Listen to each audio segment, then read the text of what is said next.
Hi, my name is Matt Renwick, Systems Coach at CESA 3.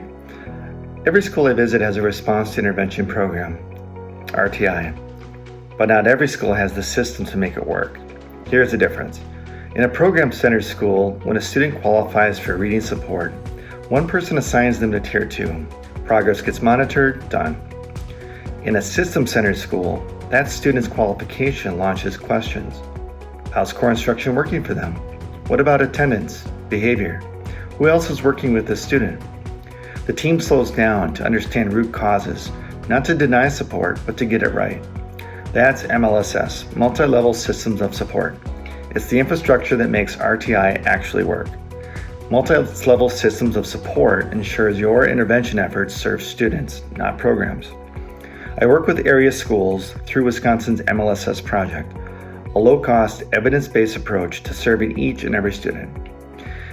If you're ready to move forward from programs to systems, my link is in the bio to learn more.